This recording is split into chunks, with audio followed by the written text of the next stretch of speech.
में स्वागत है। आज हम 4 सब्जेक्ट्स पर शायद हमें आज वक्त की थोड़ी प्रॉब्लम आएगा, क्योंकि हम आज 4 सब्जेक्ट पर डिस्कस करने वाले हैं। इतने सब्जेक्ट तो हम कभी लेते नहीं, लेकिन इस बार ये ज़रूरी हो गया है।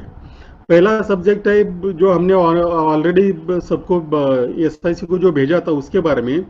दूसरा आरटीएस और आरटी दफ्तर दिरंगाई का जो कानून है उसके बारे में शैलेश जी ने बहुत सारा वो बहुत उसमें इच्छुक है, तो देखेंगे उसमें आगे क्या करना है। तीसरा है जो अभी नए रूल्स आए कोऑपरेटिव के, जो आरबीआई का ये आ गया, ऑर्डिनेंस आ गया, तो उसमें लोगों के सवाल आ रहे हैं कि क्या अभी कोऑपरेटिव इंस्टीट्यूट्स को अब पीआईओ अपॉइंट करना पड़ेगा। इस पर हम डिस्कस करेंगे, लेकिन शुरू अभी करते सुनील भाई से, क्योंकि उनका आग्रह है कि एक ही इंफॉर्मेशन कमिश्नर ने सिर्फ ऑनलाइन हियरिंग शुरू कर दिए, तो बाकी लोगों के लिए हम क्या रिजॉइंडर भेज दें। तो सुनील भाई आप बोलिए अभी। जी, मेरे हिसाब से एज पर सेक्शन 15(4) कमिश्नर साहब ने गाइडलाइंस निकालनी चाहिए थी सबके लिए एडमिनिस्ट्रेटिवली, लेकिन उन्होंने सिर्फ अपना ही चालू किया है, वो गाइडलाइंस निकाली नहीं है। तो वैसे लीगली रिजॉइंडर नोटिस मैंने गूगल किया, कोशिश किया समझने के लिए। रिजॉइंडर नोटिस का कंसेप्ट मुझे दिखा नहीं, लेकिन उसमें मैं सोच रहा हूँ कि रिजॉइंडर नोटिस उनको भेजे, जो लीगल नोटिस भेजा था उसके फॉलो अप में, कि आपने खुद का चालू किया, बहुत अच्छा किया, हमने आपको कॉन्ग्रेचुलेट भी किया, लेकिन आपको अभी गाइडलाइंस भी तो निकालनी चाहिए, क्योंकि आपके दायरे में आता है। You are an administrative head of all the commissioners, तो इसके लिए एक नोटिस उनको भेजना चाहिए, ऐसा मुझे लगता है। और सबकी राय क्या है जाने। अभी कचरे साहेब, झगडे साहेब, गांधी साहेब आपले फोन तर ऑलरेडी मी चालू ठेवलेले आहेत। याच्यावर रिजॉइंडर नोटीस भेजायचं पाठवायची भेजना है किसी को मी पण मध्येच मराठी आलो। भेजना है किसी को फिर से नोटिस शैलेश जी? मेरे ख्याल से हमें ये इंसिस्ट करना, गाइडलाइन बनाने को बोलेंगे तो और 1-1.5 महीना लग जाएगा। वो बोलेंगे हम गाइडलाइन बना रहे हैं, हमको गाइडलाइन बनाने को टाइम लगेगा। मेरे हिसाब से चीफ कमिश्नर ने सबको भेजा है चिट्ठी कि भाई आप ऑनलाइन शुरू करो। अगर किसी को तकलीफ है और नहीं समझ में आता है तो वो पूछे, बाकी ये बहुत सिंपल है ऑनलाइन करना। And I think instead of holding the chief commissioner responsible for guidelines, we should say कि भाई बाकी सबने क्यों नहीं किया है शुरू।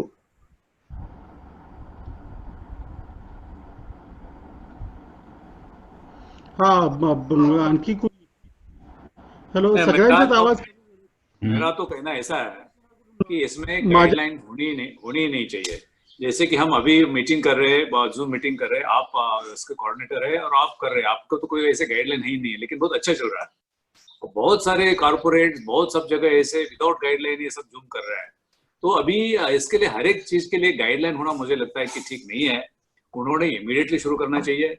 बहुत बहुत सिंपल है, जो फिजिकल होता था वो अभी इसमें साइबर स्पेस में हो रहा है।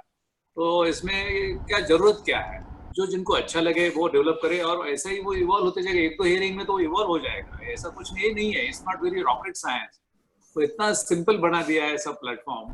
तो मुझे लगता है कि मैं शैलेश जी से सहमत हूँ कि दे विल टेक टाइम, कि फिर वो गाइडलाइन, फिर उसके ऊपर ऑब्जेक्शन सजेशन पता नहीं वो लेते कि नहीं, फिर बोले कि ये गाइडलाइन में ऐसा है, फिर वो वैसा है। तो थोड़ा सा मुझे लगता है कि ये गाइडलाइन के दायरे में ना आए तो अच्छा है। जितना जैसे कि वो बाहर के बाहर है तो अच्छा चलेगा। और 164 फर्स्ट वीक में और 154 ये वीक में चीफ कमिश्नर ने क्लियर किए हैं केसेस, डिस्पोज किए हैं केसेस। अमरावती का क्या प्रोग्रेस है? अमरावती कुमार साहब चल रहा है, कुछ नहीं चल रहा है, पता नहीं चल रहा है, नहीं कुछ पता ही नहीं। आप म्यूट हो चुके हैं।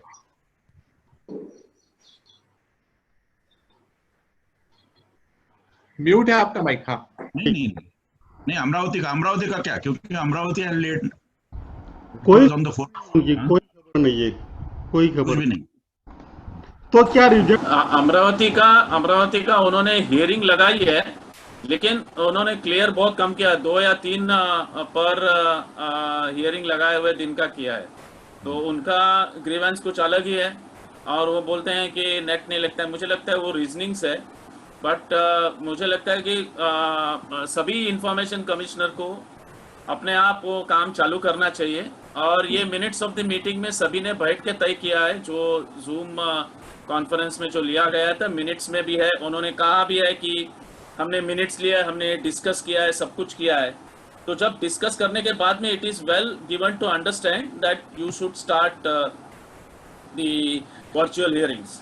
So as of today, Mr. Porwal has not started, Mr. Bishnoi has not started, and all the details will come to be known after 30th of June, where they have to submit the total hearings done for the month of June. तो मैंने एक information commission के office में मैंने phone किया था मुंबई में head office में, तो उन्होंने कहा है कि सभी को 30 जून तक बताने के लिए बताया है कि उन्होंने क्या किया है। तो मुझे लगता है कि ये 30 जून के बाद में वेबसाइट में आएगा शायद। और मैंने ये भी पूछा उनके पास, आप अपलोड कैसे करेंगे हियरिंग का? तो उन्होंने कहा कि वो फरवरी में रुकी है तो 3 महीने का एक ही साथ करेंगे। तो हमने कहा कि वो एकदम सही नहीं है कि मार्च में काम किया क्या, अप्रैल में क्या किया, मई में क्या किया, भले वो कुछ भी हियरिंग्स नहीं लिया हुआ। तो for this reason we did not took the hearing, that is what is the information stands. So 30 तारीख के बाद में पता चलना चाहिए कि क्या वेबसाइट में वे पब्लिश करेंगे। तो अमरावती के हियरिंग लगाई है 50 कुछ हर दिन की हियरिंग लास्ट वीक में लगाई थी, इस वीक का पता नहीं है। लेकिन उन्होंने डिस्पोजल ऑफ ओनली 2 या 3 पर डे का किया है। तो हमने ये भी पूछा था उनसे कि बाकी के हियरिंग का क्या, वो पेंडिंग करके रहेंगे या आपका, क्योंकि हर बार वे अगर समझो 50 लगाते हैं या 54 लगाते हैं, 3 क्लियरिंग करते हैं कि उस दिन का कम से कम 52 या 50 ऐसे पेंडिंग होता है। तो वो कहते हैं जब तक हमको सामने से क्लैरिफिकेशन नहीं आएगा, मतलब यानी जब, क्योंकि वे ईमेल से सबको भेजा है, उनके पास सभी PIOs के ईमेल्स हैं, तो उन्होंने ईमेल में नोटिस सभी को भेजा है, अपॉर्चुनिटी भी दी है कि पार्टिसिपेट करना चाहिए। तो मुझे लगता है कि इंफॉर्मेशन कमीशन ने जब अपॉर्चुनिटी दी है पार्टिसिपेट करने के लिए, डॉक्यूमेंट्स के आधार पे या सबमिशंस के आधार पे वे डिस्पोज ऑफ कर सकते हैं इस हियरिंग्स को। ये हमने तो बताया है, अभी वो कमीशन के ऊपर डिपेंड करता है कि वे क्या करना चाहते हैं। तो मुझे लगता है कि अमरावती की तो ये पोजीशन है। और हमने वो CIC में भी जो CIC में तो मई 1 तारीख से सुनवाई चालू है, इवन कोविड सिचुएशन में भी। भास्कर अभी चल रहा है कि हमें क्या रिजॉइंडर भेजना चाहिए या नहीं भेजना चाहिए? मुझे लगता है कि हमने रिजॉइंडर भेजना चाहिए, मतलब कि उनको हमें पूछना चाहिए कि बाकी के इंफॉर्मेशन कमीशन की क्या स्टेटस है। मेरे हिसाब से मैं इसमें ऐड कर लूं।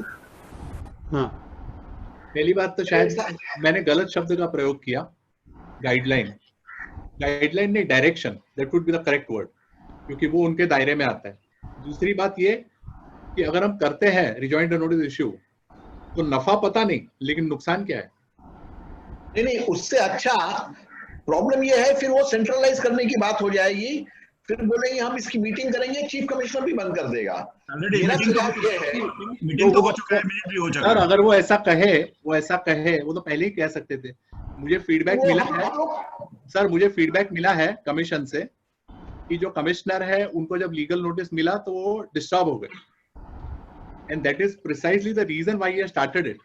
सो आई थिंक नुकसान क्या है, अगर वो मतलब जिद करे कि आपने लीगल नोटिस भेज दिया, अब मैं काम ही बंद कर रहा हूँ, बहुत अच्छी बात है, तब तो कोर्ट है ही। फिर कोर्ट को क्या जवाब देंगे? कोर्ट में ऐसा कहेंगे कि हमको लीगल नोटिस भेजा तो मुझे I felt very bad about it and therefore I stopped. Not felt bad. No, not felt bad. We had to create guidelines. We had to figure out. We had to sir, not guidelines. A simple one-line direction. Not guideline, not a detailed guideline. That is already part of the resolution they have done. They've already resolved this. There is no. Sir, अगर वो नहीं कर रहे हैं तो या तो हम कहे कि आपने स्व इच्छा से करना चाहिए, तब तो लीगल फीड है ही किस लिए? Perhaps you and I differ. My submission is each one or two of us should take up the responsibility of one commissioner each and pursue the individual commissioners. I think that will be slightly a better. But इसमें नुकसान क्या है? Suppose if we send them a legal notice, what would happen? What's the flip side of it?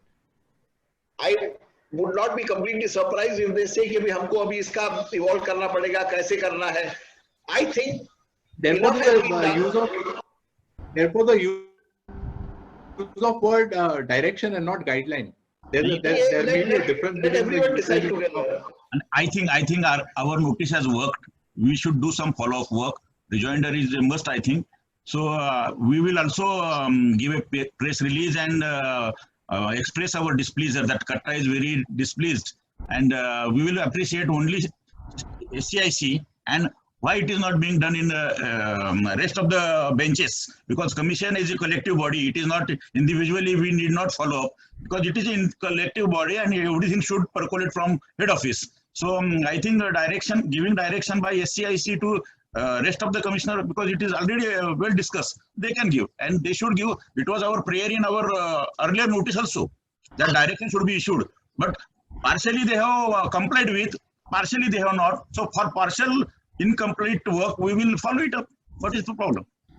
अच्छा, सुनील भाई, मुझे लगता है इससे अच्छा ये होगा कि जिसको रिजॉइंडर या लीगल नोटिस के स्वरूप से अच्छा कि हम एक लेटर भेजे, लेटर लिखिए. हाँ, शुरू किया है, लेकिन बाकी सबको डायरेक्शन भेज दो. Sir, I beg to differ here. Why a letter and why not a notice? Is it that we want to be goody-goody with the commission and saying, okay, look, we write a letter to you, because letters are ineffective when we go to court, because see, all this will be annexed. जब commission court में आएगी तो उसको ये सब annexure में लगाना होगा. अगर हम court में जाते हैं, वो कहते हैं कि अब जो आपने कोर्ट उनसे सबसे पहले पूछेगा कि आपने नोटिस का जवाब क्यों नहीं दिया, तो वो कोर्ट में जाके क्या कहेंगे कि हमने जवाब क्यों नहीं दिया उसको. So it has a compelling nature. Yeah. So court को you do not make it a rejoinder notice. No issue, no issue. एक प्रश्न बनाया रखना जरूरी है. झगड़े साहब, rejoinder. No, see, I think whatever decision you will all take, वो ठीक है, लेकिन ये जो चीज है वो जो मुझे पहले गाइडलाइन बताया गया था, तो गाइडलाइन के मैं बिल्कुल खिलाफ हूँ. अगर कुछ गाइडलाइन आती है तो उसके ऊपर बहुत सारे होते हैं. अभी ये जो कमिश्नर्स है, ये कमिश्नर्स कोई क्लेरिकल यहाँ से आए नहीं, बहुत सीनियर लोग हैं. अगर इनको इतना भी समझना है और इनको बार बार नोटिस देना और ये करना है, तो they are not like capable of holding this post, they should feel assent of it. तो मुझे लगता है कि वो करेंगे. उसको बार बार अगर हमें ही उनको करना है तो वो क्यों कर रहे हैं, फिर क्यों इतना सैलरी क्यों ले रहे हैं. तो अगर वो नहीं करते हैं कुछ इसमें टाइम इसमें, तो उनके खिलाफ हम डायरेक्टली कोर्ट में भी जा सकते, क्योंकि हमने तो हमारी नोटिस तो है ही. तो बार बार हम ऐसा है कि ये नहीं है, ऐसा नहीं चलता है कि लोगों को फिर कोई तो लिखे, फिर हम उनको ये करें. ये मैं हूँ, लेकिन ये सब बोलने के बावजूद आपको अगर फिर से नोटिस देना है तो I am agreeable with you, आपको अगर लेटर लिखना है तो I am agreeable with you, whatever it is, but this is my view. Sir, पहली बात तो ये है, उनको स्वेच्छा से करना चाहिए. लेजिस्लेचर, एग्जीक्यूटिव और जुडिशरी. एग्जीक्यूटिव ने लेजिस्लेचर के हिसाब से तो बिल्कुल चलना चाहिए, तब तो जुडिशरी की कोई आवश्यकता ही नहीं रहेगी इस देश के अंदर. पहली बात ये. दूसरी बात कि उनको स्वेच्छा से करना चाहिए, तो सेक्शन 54 लेजिस्लेटिव क्यों किया गया? Precisely because there is an administrative side and judicial side, and therefore for administrative purpose it very clearly says, उसका section 54 का phrase पढ़ लीजिए आप, for superintendent's direction and control.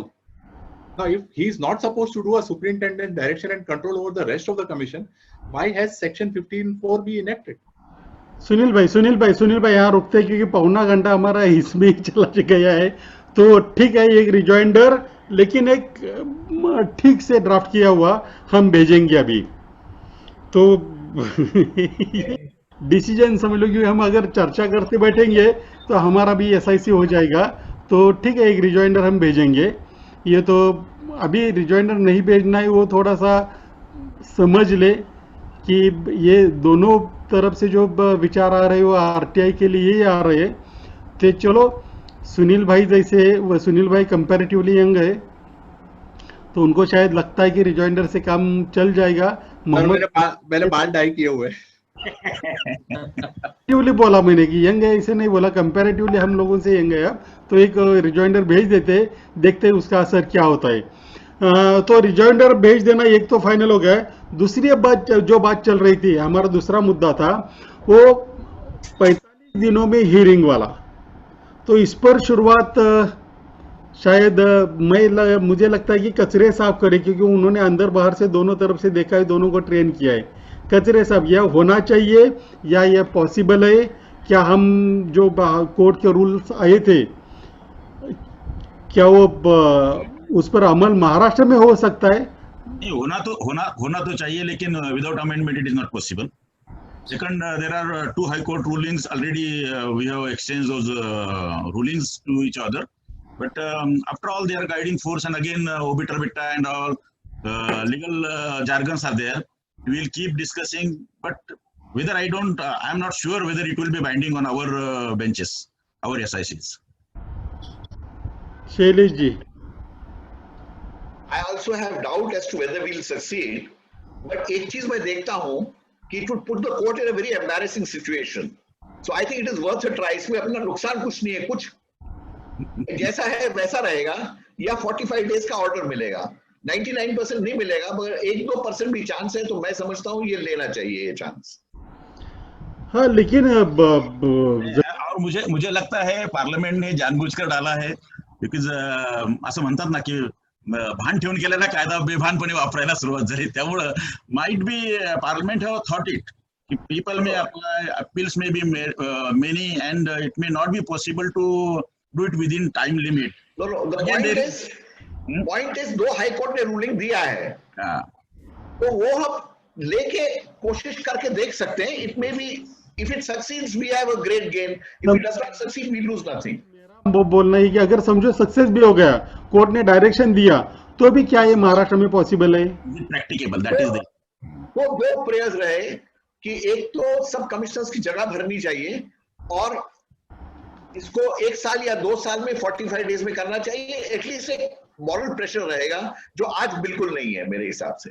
तक मेरा एक्सपीरियंस है झगड़े साहब, मुझे भी ऐसे लगता है कि ऐसी प्रेयर शायद, पता नहीं वो पर लीगल लैंग्वेज में बैठेगी नहीं. झगड़े साहब, मुझे इसमें थोड़ा सा एक अलग मुद्दा ऐसा है कि लेजिस्लेटिव मैंडेट क्या है इस कानून का. आई एग्री कि उसमें सुप्रीम कोर्ट, हाई कोर्ट ने उन्होंने स्टैंड लिया है, they are going to take stand which is as per the construction of sentences of the law, not beyond, they can not go beyond. But the legislative mandate is that the information should be given to the applicant within 30 days. Otherwise, it wouldn't have come. See, urgency is specified in the first itself. Now, second appeal, that is also there. Now, legislative mandate is not mentioned for the second appeal. That doesn't mean. But legislative intention is of 30 days, and that is the urgency. I don't think this has been agitated before any judicial forum. This needs to be agitated. That was the mandate of the legislature. That information is not just information, but timely information. These are 2 ingredients and basic ingredients of RTI Act: information and timely information. So the first parameter of information is fulfilled, but the second parameter of timely, that is also fulfilled up to the first PIO and the first appeal. Third, the second appeal, it is now nothing is mentioned, but it can be the background can be derived from the PIO's mandate and the first appeals mandate. So I think the legislative mandate is that they have to do it not 45 days, but 30 days. Now, how to do it? That is their problem. See, we are not there to give solutions to them. They might give it to some equally ranked officers of other departments for clearing the backlog and all that. That they will find it out. But then we have to agitate it this way, that since it is a very blank fill, because no 45 days or whatever is given, that doesn't mean that legislative mind was slipping out. तो क्या करेंगे अब भास्कर प्रभु और उसके बाद मोहम्मद भाई. भास्कर प्रभु, मुझे लगता है कि ये एक तो कलकत्ता हाईकोर्ट का 2010 का है. सभी हाईकोर्ट ने सभी ऑप्शंस देख के उन्होंने कहा है कि अगर सेकंड अपील को टाइम लिमिट नहीं दी है, तो भी फर्स्ट अपील के आधार पे सेकंड अपील्स भी क्लियर होना चाहिए. ये बात उन्होंने कही है. दूसरा जो जजमेंट है जो 2015 में आया, सिमिलर वही बात उन्होंने क्लियरली कही है. इसमें कोई ऑप्शंस नहीं है. तो हम इतने दो बड़े दिमाग ने अगर सोच के जब ऑर्डर दिया है जो हमारे लिए पॉजिटिव मैटर्स है, और जब पॉजिटिव ऑर्डर्स दिए हुए हैं हम उसको इस्तेमाल हमने करना चाहिए और इसके परस्यू करना चाहिए। और हमको कोई नुकसान नहीं है कि अगर कंटेम्प्ट पिटीशन या जो भी होता है वो कोर्ट में हम डाल सकते हैं। एक ऑर्डर दिया है सीआईसी के अगेंस्ट, कर्नाटका हाई कोर्ट ने सीआईसी के अगेंस्ट दिया है, और कलकत्ता हाई कोर्ट ने उनके एसआईसी के अगेंस्ट दिया है। तो मुझे लगता है हमारे पास दोनों अपील सामने है और दोनों ने सिमिलर यही बात कही है। तो मुझे लगता है कि जब इन्होंने दिया है हम फिर क्यों, जब हम इस बात पे हम कमिश्नर की प्रैक्टिकलिटीज हम थिंक करते हैं, तो जब अभी के कोविड सिचुएशन में भी हम प्रैक्टिकलिटीज फिर थिंक करना चाहिए। तो मुझे लगता है कि हम अपने दायरे में बैठ के अगर हम अलग अलग एक मौज माप लगाने की कोई जरूरत नहीं है। हमने ऑप्शंस हाईकोर्ट ने दिया हुआ चीज है, हम उसको इस्तेमाल कर सकते हैं, और उसके बारे में जो आगे होगा, अगर समझो हाईकोर्ट ने बाद में अगर उन्होंने ऊपर के अभी तो नीचे के कोर्ट तो है ही नहीं, ऊपर के कोर्ट में ही जाना पड़ेगा, कुछ तो आएगा अगर जो जाएंगे तो। और मुझे लगता है कि हमने इस चीज को इम्पोर्टेंस दे के आगे बढ़ना चाहिए। मैं ये कम से कम इस चीज के बारे में 2014 से कैंपेन कर रहा हूँ और मुझे लगता है कि इस चीज को इस्तेमाल करके हम आगे बढ़ना चाहिए। Last time it was decided कि कुछ केसेस लाएंगे, ये उनका 2-3 इयर्स पेंडिंग अपील है। नहीं, हमें केसेस लाने की कोई गरज, केसेस लाने की कोई गरज नहीं है, क्योंकि सभी केसेस अपने अपने वेबसाइट में अवेलेबल है। अभी भी जो 2 केसेस जो हमारे अमरावती कमिश्नर ने क्लियर किए वो 2017 और 18 के हैं, तो हमको वो ढूंढने की कोई गरज नहीं है। आप स्टेट के वेबसाइट में जाओ, date of second appeal and date of clearance, you will get it. I don't think there is any necessary to search out the cases और tell applicants to bring their cases. ठीक है मोहम्मद भाई जी, मैं ये समझता हूँ कि aren't we putting the cart before the horse? क्योंकि अगर मैं उदाहरण के तौर पे, मेरा एक लिफ्ट का PIL था 2010 का, महाराष्ट्र में करीबन 180 इंस्पेक्शन होने चाहिए थे पूरे साल में और उनके पास सिर्फ 16 इंजीनियर्स थे। तो कोर्ट ने ये बताया और कोर्ट ने ये डायरेक्शन दिया कि पहले आप स्टाफ को पहले बढ़ाइए, और उसका परिणाम ये हुआ कि 365 इंजीनियर्स को इंडक्ट किया गया। तो मैं ये समझता हूँ उस चीज को समझते हुए अगर हम जो अपना इनके पोस्ट अगर फिल हो जाते हैं, then we can follow with the 45 days का जो भी है या 30 डेज का जो भी है। इन द नटशेल मैं ऐसे समझ रहा हूँ कि हम सब लोगों का ये मानना है कि हमें इसमें अभी कोई कोर्ट केस करना चाहिए। तो सुनील भाई, शुरुआत तो आपको करनी है। और अभी के हिसाब में सभी कमीशन के 18 स्टाफ सैंक्शन स्टाफ फुल है। ठीक है सुनील भाई, मैं इसको 2 तरीके से देख रहा हूँ। एक तो अगर हम कमीशन को इसके ऊपर या तो फिर से नोटिस भेजते हैं, कुछ कहते हैं, तो वो अपनी इनएबिलिटी एक्सप्रेस करेंगे। That's one thing that they may do. They say it's not practicable because we only 5 people. There are possible 11 commissioners. हमारे पास सिर्फ 5 है और 60,000 केसेस पेंडिंग है, तो हम कैसे करें इसको। अगर वो ऐसा कहते हैं तो हमारे एडवांटेज में वर्क करता है, because then we have it on record where the commissioner is saying he is not able to do it because of this difficulty. और दूसरा तरीका ये हो सकता है कि मतलब क्या हमको पहले अपॉइंटमेंट के पीछे नहीं रहना चाहिए, पूरे 11 कमिश्नर अपॉइंट होने के बाद में अगर हम उनको कहे और उनके लिए बाधित होगा, then they'll be able to do it. These are 2 probabilities that can happen. I do not know the way it will work. हाँ शैली जी, I would suggest the first option कि पहले हम नोटिस दें कमीशन को कि ये 2 हाई कोर्ट के जजमेंट्स हैं, ये हिसाब से 45 डेज में ये 2 स्टेट्स में होना चाहिए, महाराष्ट्र में भी होना चाहिए, और वो इनएबिलिटी कहेंगे, उसके बाद हम हाई कोर्ट में जाएं, ऐसा मेरा मानना है। ठीक है। तो सुनील भाई, हाँ कोई किसी को बोलना है तो सुनील भाई, एक तो तय होगा कि वो ये दोनों कोर्ट के निकाल के आधार पर हम एक नोटिस SIC को भेज दें। तो मेरे ख्याल से इस हफ्ते में या अगले हफ्ते में हमारा नोटिस, इसी हफ्ते में हमारा एक नोटिस चला जाना चाहिए। ठीक है, सबको मंजूर है सबको? ठीक है, ठीक है। अभी तीसरा जो पॉइंट था जिस पर बहुत देर तक चर्चा होगी और उसकी शुरुआत शैलेश जी कहेंगे, पहले मैं उसमें आप एक्ट 21 की बात कर रहे हैं ना, दफ्तरी तिरंगा कानून के। तो इसमें थोड़ी सी मेरी बात सुन लीजिए, क्योंकि इस पर हमारा तो ये होने वाला है। ये आज से नहीं चल रहा है, ये जो एक 1996 का बैच है उससे पहले भी चला था, लेकिन तब से इन सब लोगों ने, सारे मुख्यमंत्रियों ने, सारे चीफ सेक्रेटरीज ने मान लिया है कि प्रशासन के ऊपर से लोगों का भरोसा उठ चुका है, इसलिए उन्होंने कुछ उसमें, उसके बाद होटा कमेटियां वगैरह बहुत सारी ऐसी कमेटीज है। उसके बाद ये शुरू हुआ, जिसका ही परिणाम ये आरटीआई एक्ट, आरटीएस या delay and discharge of official duties act है।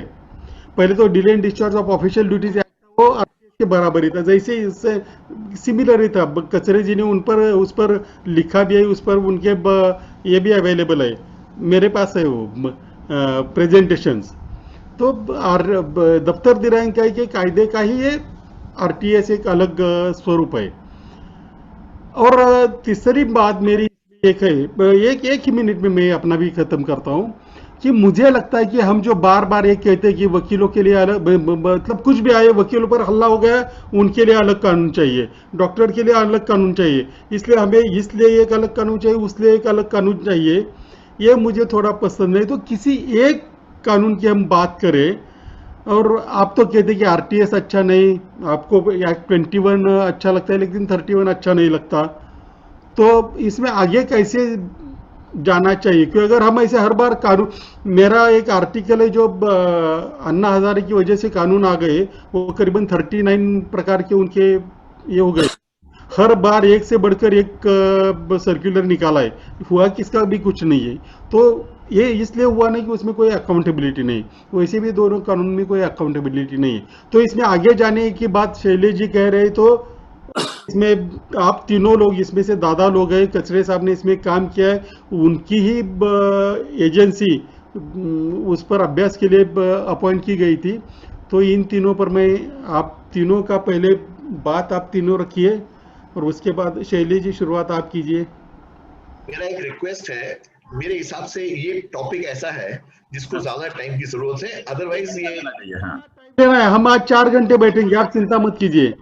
4 घंटे मैं तो नहीं बैठ सकूंगा। मेरा एक सुझाव है कि हम एक बार 1 घंटे या 1.5 घंटे का सिर्फ इसी पे करें, अगला कट्टा करें, उसके बाद करें, इतने साल हो गए कोई फर्क नहीं पड़ता है। मगर मेरा सुझाव ये है, क्योंकि ये बिल्कुल शॉर्ट हैंड में हो जाएगा, जो किसी और नहीं समझ में आएगा, न पूरा हो पाएगा। मेरा सुझाव ये है, जैसे मैं खुद कहता हूं, मेरे को एटलीस्ट 15 मिनट चाहिए समझाने को। मैं 15 मिनट आप ले लीजिए, चलिए शुरू कर दीजिए। अगर आज मुझे भागना है इसके बाद, तो बाद के डिस्कशन में नहीं रहा तो कोई मतलब नहीं बनेगा। मेरी रिक्वेस्ट आपसे ये है कि चौथा टॉपिक लेके इसको नेक्स्ट कट्टे में या उसके बाद के कट्टे में कभी भी पूरा टाइम दीजिए। ठीक है, मॉडरेटर मैं हूँ, लेकिन इसका मैं अपनी मनमानी नहीं करूंगा। कचरे साहब और झगड़े साहब, सुनील भाई, बाकी सारे लोग बताएंगे। तो क्या ये सब्जेक्ट के लिए अलग इस हफ्ते में एक मीटिंग अलग रखे? आरटीएस के लिए अलग रखो, डिले इसके लिए, प्रिवेंशन के लिए भी अलग रखो। 1-1 घंटा चाहिए उसके, असल में चाहिए। ठीक है, तो आरटीएस के लिए और प्रिवेंशन दोनों एक ही साथ ही आएगा ना? लेकिन अलग अलग रखो, दोनों का भी मॉडलिटीज अलग अलग है। या अच्छा या एक सुझाव है, 1.5 घंटा या 2 घंटा रख लेते हैं, एक बार दोनों को एक साथ कर लेते हैं। हाँ। देखो देयर आर 4 एक्ट्स। देखो, एक है आरटीआई, दूसरा है राइट टू सर्विस, फिर है अपना डिले प्रिवेंशन, और फिर है पब्लिक रिकॉर्ड्स एक्ट।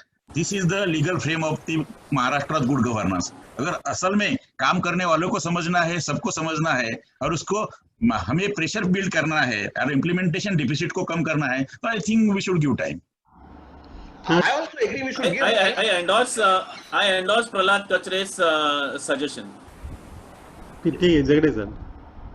नहीं, इसमें ऐसा है कि आई एग्री कि these are very serious topics, serious laws, so these will need discussion, full-fledged discussion on every law, and probably some of the laws may not एक ही सेशन में शायद खत्म नहीं हो सके, इतने इसके ऊपर बहस हो सकती है। लेकिन आपने जो बात कही वो भी होनी चाहिए कि मैं पहले या सेकेंड मीटिंग में जो बोला था कि that was on the background of my 34 years experience on this side of the table, कि हम जो ऐसे टुकड़े फेंकते हैं और उसके पीछे हम जा रहे हैं कि आरटीएस ये वो ये कहाँ तक चलेगा, या लोकशाही दिन, ये वो सब चलेगा, वो टुकड़े टुकड़े में ऐसा हो रहा है, फ्रैक्चर्ड है, फ्रैक्चर्ड है, ऐसे मैंडेट है।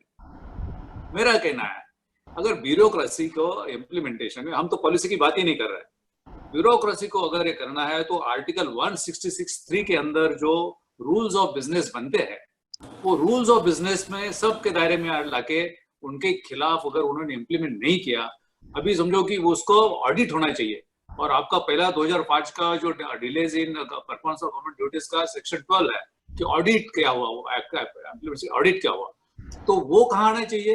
That should be in article 166(3). वो गवर्नमेंट ऑफ इंडिया का वो 73 वो अलग है, लेकिन स्टेट के लिए कम से कम हम ये करना चाहिए कि ये रूल्स ऑफ बिजनेस। अभी इसकी थोड़ी शुरुआत मैंने किया था, ये जब मैं प्रिंसिपल सेक्रेटरी था, तो इसके लिए एक कैबिनेट प्रपोजल मैंने शुरू किया था कि इसकी जिम्मेवारी 2 डिपार्टमेंट में डिले होता है या डिसीजन होते हैं, वो सबकी जिम्मेवारी सेक्रेटरी के वैसे है, अभी भी है, लेकिन नॉट इन एक्सप्लिसिट वर्ड्स, अभी भी है। वो मैंने बोला था कि है, लेकिन अगर किसी को वो नहीं होता है तो उसके लिए वो स्पेसिफिक एक 4-5 वर्ड्स का मैंने सुझाव उसमें डाला था। अभी वही क्या हुआ, एक सीनियर मिनिस्टर के खिलाफ बहुत सारे रिट पिटिशंस हुए और उसमें जब एफिडेविट गया, वो एफिडेविट में क्या गया है कि concern secretary is responsible for everything, वो तो उसमें आया है। अगर वो रिस्पॉन्सिबल है तो पूरे नीचे फिर वो डिले क्यों होता है? अभी 1968 का कंडक्ट रूल है ऑल इंडिया सर्विसेज का, उनके उसमें भी दिया है कि उन्होंने डिले नहीं करना चाहिए, क्या नहीं, वो सब चीजें है। लेकिन मुझे लगता है कि वो फ्रैक्चर्ड मैंडेट गया है कि इधर उधर करके फिर हम उसमें पब्लिक जो है they are lost in this thing.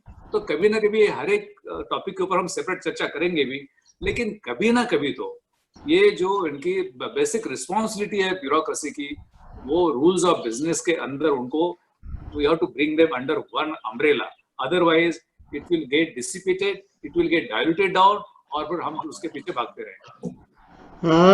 तो अभी मेरे मन में एक विचार आ गया है, लेकिन ये अब आप तीनों पर निर्भर है, शैलेश जी, प्रहलाद कसरे जी और झगड़े साहब।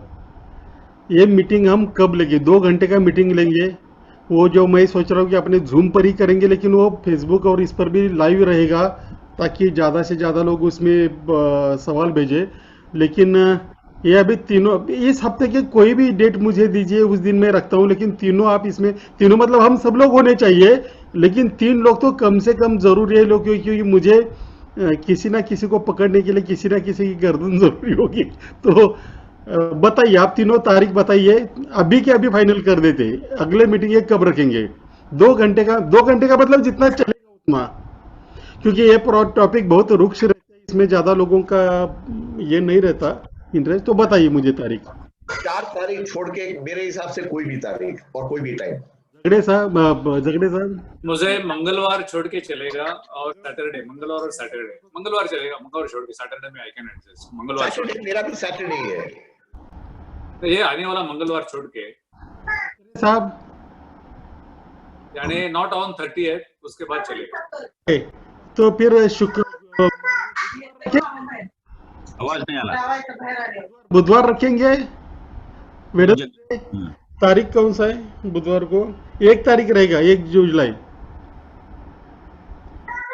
तारीख को 11 बजे, मैं क्योंकि आज से वो अनाउंस करना शुरू कर देगा, लेकिन अपना काम है सबको भेज, तो मैं वो भेज दूंगा आज। तो 1 तारीख 11 बजे, ठीक है? 1 तारीख को 11 बजे हम ये डिले एंड डिस्चार्ज और आरटीआई सीजन ये सब बात करेंगे। अब चौथा जो टॉपिक मैं बोलने जा रहा हूँ वो भी उतना ही इम्पोर्टेंट है, लेकिन उसको it is to be done in Marathi, English, Hindi. No, Hindi में, क्योंकि बाकी लोगों को भी पता चले। आपका प्रेजेंटेशन भी शायद मेरे पास है, वो अभी प्रेजेंटेशन ढूंढ लूंगा, मैं ढूंढ लूँ। नहीं तो मैं भेजता हूँ आपको। नहीं होगा मेरे पास है, कोई प्रॉब्लम नहीं। तो बाकी लोगों पर मैं अनाउंस कर दूंगा और आप भी सबको भेज देना, फेसबुक पर ये रखेंगे 1 तारीख को 11 बजे सबके लिए। अभी ये और डिले प्रिवेंशन दोनों है या एक ही है डिस्कशन? ये हम चारों पर करेंगे अभी। ओके बात की 166 की, ये delay and discharge of official, delay sorry RTS और जो रिकॉर्ड्स एक्ट है, इसका सबका मिला के हमें आगे कैसे जाना है, ठीक है? 10:30 को रखिए हो सके तो, क्योंकि अगर लंबा चले तो तकलीफ नहीं होगा। तो कोई पाबंदी नहीं, आप कितना भी, कोई प्रॉब्लम, कितने बजे रखे? 10:30 मैं सजेस्ट कर रहा हूँ। चलो कोई प्रॉब्लम नहीं, आधे घंटे से। वैसे भी 1 तारीख तक ये लॉकडाउन खुलने वाला नहीं है, तो कोई प्रॉब्लम नहीं। 10:30 बजे 1 तारीख को 10:30 बजे, लेकिन इसको पब्लिसिटी आप भी लोग भी कर लीजिएगा, जितने भी सर है। अब जो मैं अगला टॉपिक बोलने जा रहा हूँ, नहीं वो फेसबुक लाइव होने वाला है क्या? होगा जूम पर ही, लेकिन फेसबुक पर भी दिखेगा सबको, ताकि अच्छा। सवाल पूछ सके। अच्छा ठीक ठीक। हाँ ठीक है। और जो अगला टॉपिक है वो भी इम्पोर्टेंट है। मेरा मानना है कि कोऑपरेटिव सोसाइटीज को भी आरटीआई शैलेश हंस रहे, लेकिन लागू होना चाहिए। लेकिन कल जो 25 तारीख को अमेंडमेंट आ गई, उसमें कोऑपरेटिव बैंक्स पर आरबीआई का भी कंट्रोल रहेगा, सुपरविजन रहेगा। अगर आरबीआई के कंट्रोल में सारी कोऑपरेटिव बैंक्स आ जाते हैं, मैं कोऑपरेटिव सोसाइटीज की बात नहीं कर रहा हूँ, कोऑपरेटिव बैंक्स की बात कर रहा हूँ, तो मेरे ख्याल से उनको भी, मेरे पास सवाल आए, क्या उनको पीआईओ और अपेलेट अथॉरिटी अपॉइंट करनी पड़ेगी? कचरे साहब भी गर्दन हिला रहे, शैलेश गांधी जी का पहले से। हम जब अगर अपना ये चाहते हैं, शैलेश जी मुझे आपसे सवाल पूछना है कि हमारा इनकम टैक्स भी आरटीआई के दायरे में होना चाहिए, तो कोऑपरेटिव ने बहुत नुकसान किया है। आप शायद मैं इसको इस तरह से देख रहा हूँ विजय जी, कानून क्या कहता है? कानून के दायरे में हम दूसरों को कहते हैं रहने को, हमें भी कानून के दायरे में ही काम करना चाहिए, ऐसा मैं मानता हूँ। कानून में पब्लिक अथॉरिटी, कोऑपरेटिव सोसाइटी, आप क्या हिसाब से बताएंगे? आप कानून में मुझे बताइए, आरटीआई एक्ट में 2H में आप कौन से डेफिनेशन में वो बैठता है, इतना मुझे बता दीजिए। मुझे बताइए, अगर आरबीआई का कंट्रोल और सुपरविजन जिस ऑर्गेनाइजेशन पर है, इसका मतलब बैंक जो कोऑपरेटिव बैंक है उसका इंफॉर्मेशन आरबीआई से ले लो। नहीं, आरबीआई से क्यों? वो कलेक्ट करेगी ना, बिकॉज दे हैव कंट्रोल। नहीं नहीं नहीं, वो आप ले लो। आप दो नहीं, मुझे झगड़े साहब से अभी, बाकी लोगों को भी इसमें आना चाहिए। बाकी लोगों को जिसको बोलना है वो हाथ ऊपर करे। कोऑपरेटिव सोसाइटीज महाराष्ट्र के लिए बहुत ही सेंसिटिव सब्जेक्ट है। जुगल जी 1 मिनट पहले जरा झगड़े साहब से सुन लेते पहले। ठीक है। पहले तो मेरा बहुत इसमें बहुत लिमिटेड है। I will take not more than 1 minute. Number 1, अभी जो कोऑपरेटिव सोसाइटीज आरबीआई के अंदर आई है, तो पूरे देश में अभी बहुत अच्छा हो जाएगा, कुछ नहीं है। आरबीआई ने बैंकिंग जो है नेशनलाइज बैंक से बड़े बैंक के ऊपर क्या किया, और उनकी जो मॉनिटरिंग कमिटी है कि जो लोन्स कैसे दिए जाते हैं, वो रिकवरी होती है कि नहीं है, ड्यू डिलिजेंस होता है कि नहीं, ये कमिटी की बैठक की मीटिंग भी हुई है कि नहीं, किसको मालूम नहीं, या वो ऐसे रूल्स है ये भी किसी को मालूम नहीं है। तो ये इतने बड़े बैंक जो है उनको मॉनिटर करना चाहिए, वो नहीं कर रहे। तो पूरे देश में जो कोऑपरेटिव बैंक है अभी क्या करनी है मुझे मालूम नहीं है। That's good, like it's good, it's a feel good factor कि चलो अभी आरबीआई के अंदर आया। So that one.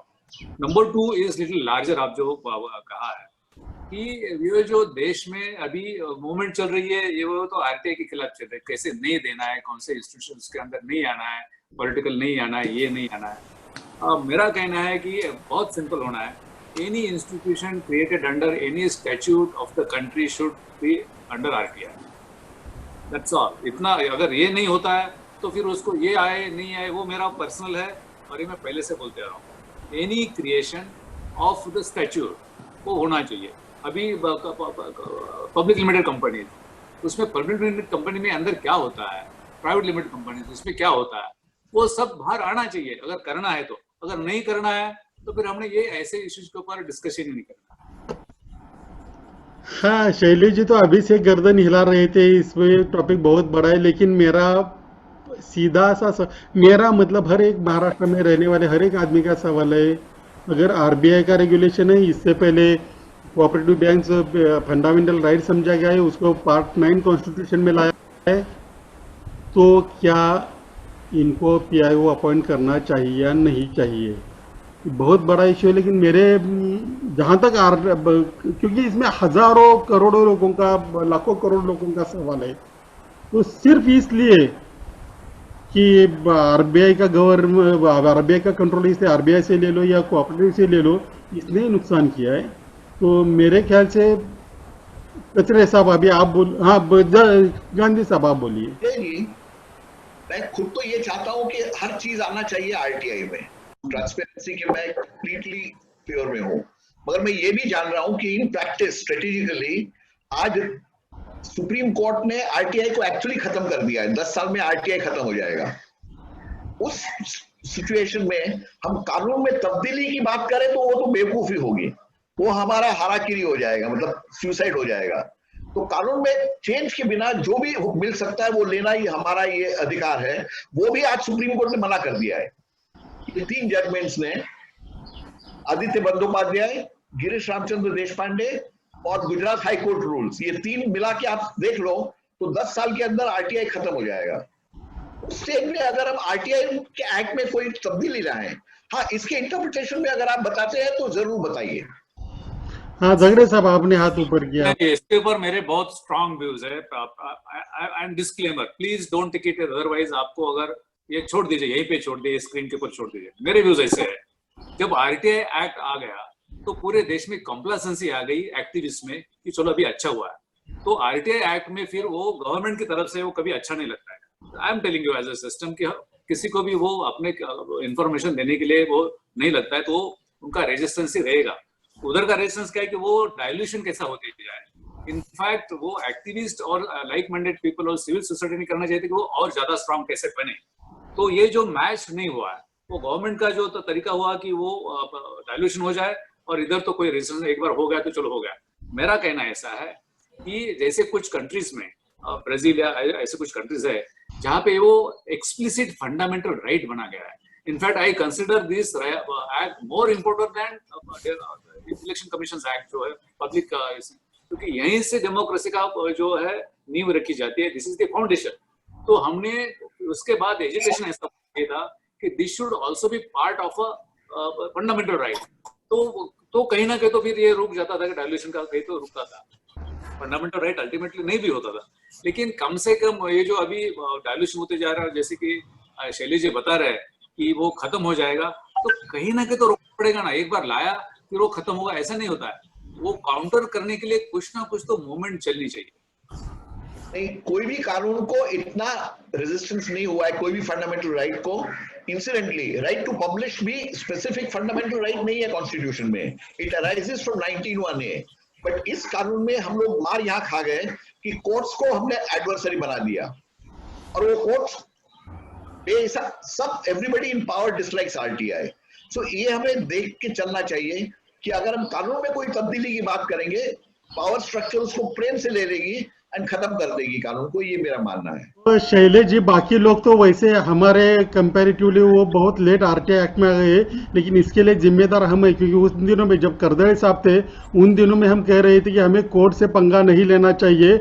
उस वक्त वो हो गया, अभी उसका इतिहास खोद के कोई मतलब नहीं है, आज ये परिस्थिति है।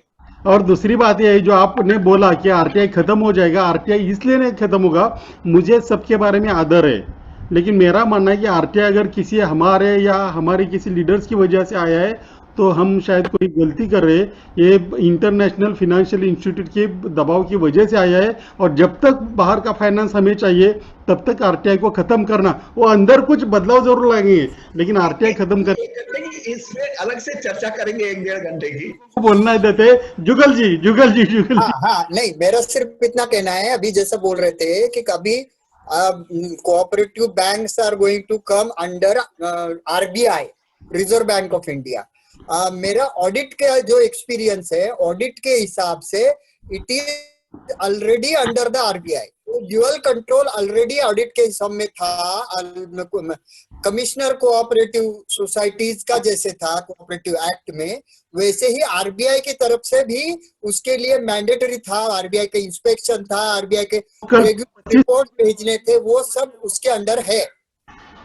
और जो 25 तारीख को ऑर्डिनेंस आपने वो पढ़ा नहीं है शायद, अभी वो भेज देता हूँ। अभी 25 तारीख को राष्ट्रपति जी ने उसको एक ऑर्डिनेंस निकाला है, उसका बाद में कानून बन जाएगा। तो उसमें इंडिविजुअली सबको लगता है cooperative sector should be under RTI. Yes, we also feel, I also feel. मुझे भी लगता है, लेकिन it has already been elaborately decided in Thalappalam case. तो अभी देखना पड़ेगा दिस मेरे ordinance will have to be read with that, and control has been defined in many cases.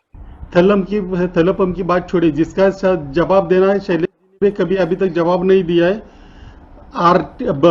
संविधान के पार्ट 9 में कोऑपरेटिव सोसाइटीज का इंक्लूड किया गया, इसका मतलब क्या है? वैसे ट्रेड यूनियंस भी इंक्लूडेड है। नहीं, मैं देखिए, आप इसको अलग नहीं, मुझे इसका मतलब फिर बता दीजिए। मैं आपको वही समझा रहा हूँ कि कानून के अंदर जो मेरा इंटरप्रिटेशन है और जो आप राइट इंटरप्रिटेशन बोल रहे हैं, वैसे हर sales tax dealer will get included in RTI, अगर वो हम एग्जम्पशन वो कॉन्स्टिट्यूशन के पार्ट किसी भी पार्ट में नहीं, लेकिन मेरा मानना है कि 99th या 100th अमेंडमेंट की वजह से कोऑपरेटिव सोसाइटी स्पेसिफिकली पार्ट 9 में इंक्लूड किया गया है, पार्ट 9C किया गया है उसको।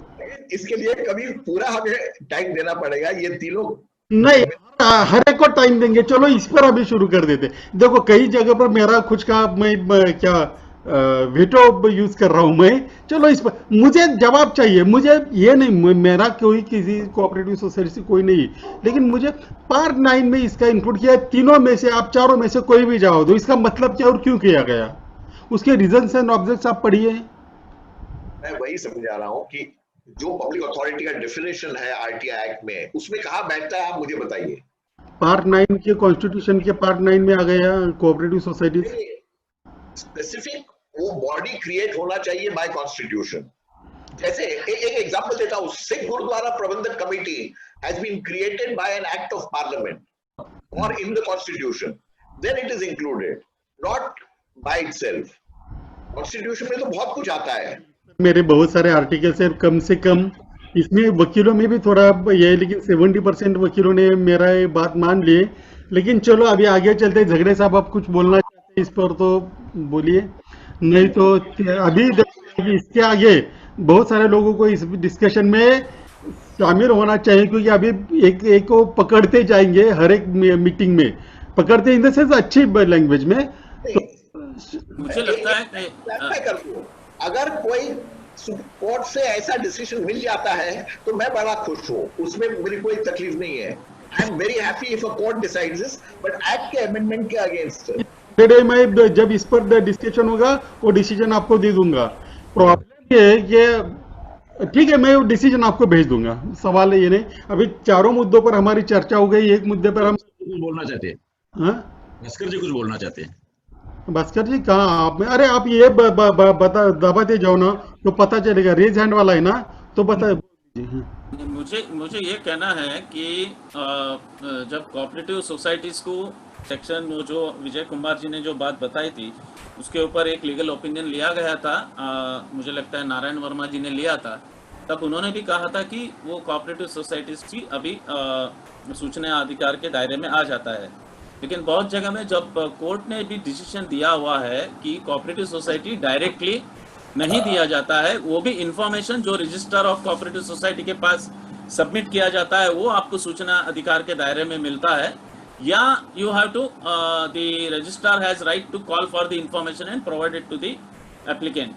और यही दायरा अभी रिजर्व बैंक ऑफ इंडिया के नए कंट्रोल, जो बैंक के कंट्रोल में आया है, वही चल जाएगा। इच्छा तो सबकी है कि डायरेक्ट कोऑपरेटिव सोसाइटी आरटीआई में दायरे में आ जाए, लेकिन एट प्रेजेंट कोर्ट ने जो कहा है वही चलता है और अभी तक भी वही चला है। अगर विजय कुमार कुछ नया डिसीजन देते हैं, भास्कर को कुछ डिसीजन देते हैं, तो हम उसका स्टडी करके हम कमेंट्स दे सकते हैं, कोई प्रॉब्लम नहीं। इसमें मेरा मानना ये कि हम कोई राजा हरिश्चंद्र नहीं, हर बार हम विजय कुमार जी, आपकी जो बात है हम मानते हैं। जब मुझे लगता है कि as a moderator, my dear friend, as a moderator, a person has given you the opinion, but you should not stress your opinion continuously on the same matter. Stress नहीं कर रहा हूँ मैं। अभी भी मैं लोगों को जब बाहर जाता हूँ ट्रेनिंग यही देता हूँ कि डायरेक्टली लागू नहीं, आपको रजिस्टर। लेकिन अभी मेरी बात सुनो, जब हम लोग आरटीआई एक्टिविस्ट बात करते हैं तो हमें हर एक को आरटीआई लागू है ये बोलना चाहिए। आपस की बात अलग है, लेकिन ठीक है, उनको हजार जवाब। जिस जो कायदा बोलता है मैं कायदे के हिसाब में बोल पाऊंगा, इच्छा मैं बताऊंगा मेरी, लेकिन अब जो कायदा है उस हिसाब में हम बताएंगे। सूचना अधिकार लागू है रजिस्ट्रार ऑफ कंपनी के थ्रू से या आरबीआई के थ्रू से। जैसे अभी एचडीएफसी बैंक, आप आरटीआई एप्लीकेशन नहीं कर सकते हैं, अगर देखा जाए तो आप आरबीआई के अंडर आता है, वो आरबीआई के अंडर है। चलो तो चारों मुद्दों पर चर्चा। कुमार साहब, इसमें सुप्रीम कोर्ट का थलप्पम का क्लियर जजमेंट है, जैसा कचरे साहब ने कहा कि cooperative societies directly RTI act में नहीं है। अब सुप्रीम कोर्ट में ही इसको चैलेंज करना पड़ेगा। इसके लिए फ्रेश कॉज ऑफ एक्शन आपके पास चाहिए। कुछ नया हुआ उसके बाद में, वो जजमेंट के बाद में कुछ नया हुआ तो उसके आधार पे आप फिर से जा सकते हैं सुप्रीम कोर्ट के पास।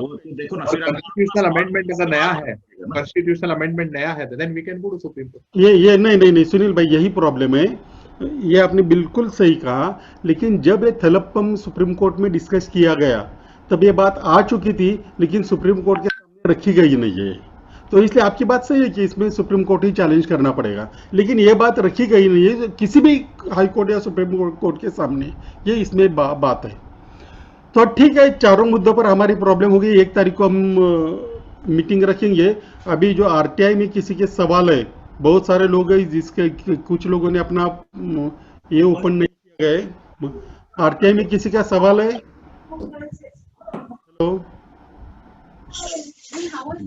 हॅलो, कुणाला काही प्रश्न विचारायचा आहे का? कारण आता तेवढ्यासाठी शेवटचे काही 5-10 मिनिटं आपण नेहमी ठेवत असतो। कुणाला जर प्रश्न विचारायचा असेल तर हात वर करा, अन्यथा मला वाटतं कुणालाच आता आज काही प्रश्न नाही। त्याच्यामुळे आज आपण हा विषय इथे थांबूया। 1 तारखेला सकाळी 10:30 वाजता आपली आत्ता ठरल्याप्रमाणे मीटिंग होईल। त्याचं इन्व्हिटेशन प्रॉपरली मी सगळ्यांना आता थोड्या वेळामध्ये म्हणजे आज दिवसभरामध्ये पाठवून देईन। Thank you very much. Thank you everybody. Thank you Vijay, thank you.